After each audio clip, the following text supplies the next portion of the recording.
بسم اللہ الرحمن الرحیم۔ السلام علیکم ورحمۃ اللہ وبرکاتہ۔ میں اور رحمۃ اللہ گوادری آج آپ لوگوں کو یہ بتاؤں گا، جو سنیے کیا لکھا ہوا ہے۔ محمد بن سعد رحمہ اللہ سے روایت ہے کہ سیدنا ابن ابو وقاص رضی اللہ تعالیٰ فرمایا کہ میری بغل قبر تیار کرنا، اس پر کچھ اینٹیں لگانا، جیسے کہ رسول اکرم صلی اللہ علیہ وسلم کی قبر مبارک بنایا گیا تھا۔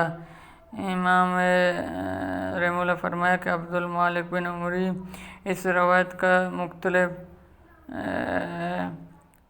ابن سے روایت ہے کہ سیدنا ابو وقاص فرمایا کہ میری بغل قبر تیار کرنا، اس پر کچھ اینٹیں لگانا، جیسے کہ اللہ کے رسول اکرم صلی اللہ علیہ وسلم کی قبر مبارک بنایا گیا ہے۔ سیدنا جعفر بن عبداللہ رسول اکرم قبر کے بارے میں فرمایا کہ آپ کی قبر مبارک زمین سے تقریباً بالشت اونچی کیا گیا ہے۔ سفیان رحمہ اللہ کہتا ہے کہ میں اس اجر میں داخل ہوا جس میں نبی اکرم کی مبارک قبر تھا۔ میں نے رسول اکرم سیدنا حضرت ابو بکر، سیدنا حضرت عمر کو قبر کو کونا نماز۔ قاسم بن رحمہ اللہ بیان کرتا ہے کہ میں سیدنا عائشہ صدیقہ رضی اللہ عنہا کے پاس آیا اور کہا، اے امی جان، میرے لیے رسول اکرم صلی اللہ علیہ وسلم کے دونوں ساتھی حضرت ابو بکر، سیدنا عمر کی قبر کو چکا ہے، یعنی اپنے اجر کو دیا ہے۔ انہوں نے میرے لیے تینوں قبروں کی کولا دیا، نہ اونچی تھا اور نہ ہی بکر زمین کے ساتھ برابر بچھا تھا۔ میدان کی سڑک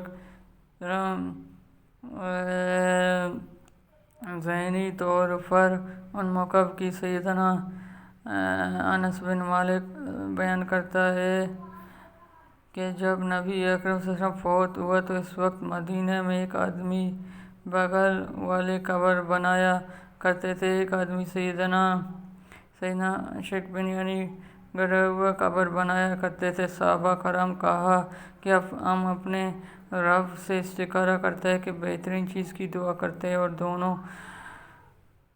دونوں کو کہا نہ لیا، جو پیچھے رہ گیا اسے چھوڑ دیں گے، جو پہلے آ گیا وہ اپنے طریقے مطابق قبر تیار کریں گے۔ چنانچہ ان دونوں کو پیغام بھیجا گیا تو آدمی بنانے والے پہلے آ گیا۔ چنانچہ نبی اکرم صلی اللہ علیہ وسلم وغیرہ جہاں نبی اکرم قبر مبارک لیٹا اس جگہ کو بعض لوگ عرش کرسی افضل قرار دیتا ہے۔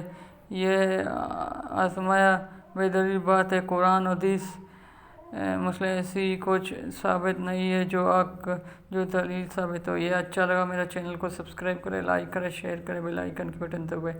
اللہ حافظ۔